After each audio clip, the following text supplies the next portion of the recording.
Right, good evening, Toasties. I have a question for every one of you sitting here today. Have you ever considered yourself a salesperson?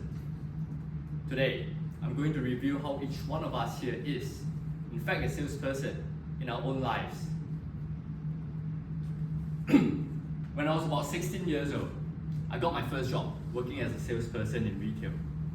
One day, I faced some difficulties while trying to convince a customer to purchase a watch. I tried everything. I explained the special features of the watch, the Swiss made movement, and even mentioned it was on sale. But the customer just wasn't buying it. I went home that day and I told my mom about it. So we sat down after dinner and she shared with me stories of her younger self and how she was able to persuade customers to agree with her by focusing less on the product, but more on establishing trust. I sat there attentively, listening to the stories in awe. But at the same time, I also wondered, how many times did she trick me? Anyway, I went back to work the next day, and this time I focused on establishing trust with my customers. And guess what? It worked like magic. Now I know what some of you are thinking. Andy, I'm not a salesperson, so how is this speech going to apply to me? Well, you see, everyone sitting here today is a salesperson, one way or another, whether you realize it or not. When we try to persuade others of our ideas, attend job interviews, or even take on leadership roles, we are all trying to sell something. Now I know some of you may also think that being a great salesperson requires some level of deceit or manipulation. But as I share with you these 3 lessons that we can all learn from a salesperson, you realize that it's not quite the case. Now firstly, a great salesperson understands the importance of asking the right questions and active listening. A good salesperson can tell you why their product is exceptional, but a great salesperson goes a step further. They ask and listen to understand what you truly need before introducing their solution. You see, a great salesperson understands that sales is not about pushing a product, it's about solving a problem. Have you ever encountered a situation when you try to present a proposal to your manager at work or pitch an idea to a client, but they just don't seem to buy it? Well, the problem here might be because you're not addressing their needs. And to solve this, you want to ask questions and listen actively to understand their needs and concerns so you know what solution will work best for them. And when you show them that you're trying to create a solution, rather than just enforcing an idea onto them, it is more likely that they will buy into your idea. And that brings me to my next point, subtlety in sales.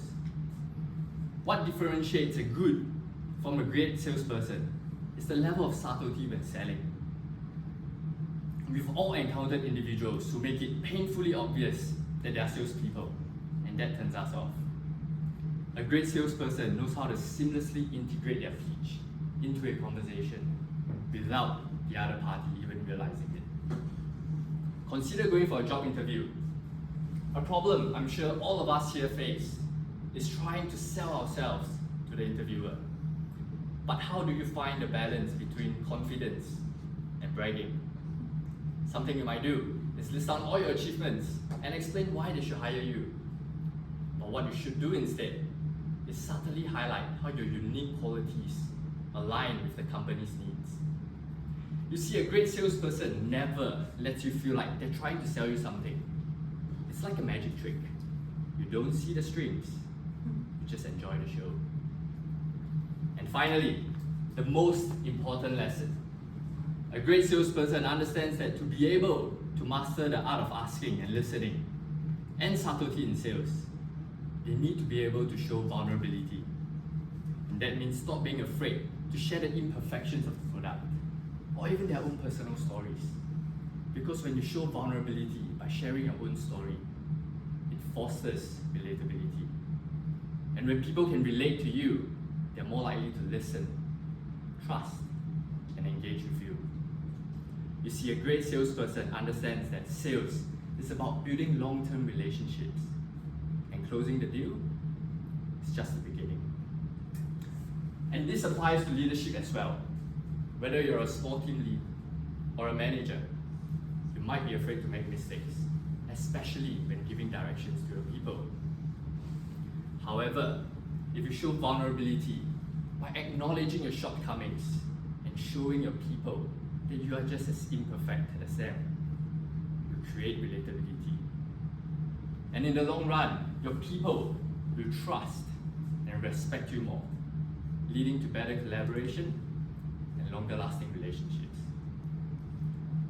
You see, even though we are not salespeople, but the skills and mindset of a salesperson apply to each and every one of us here.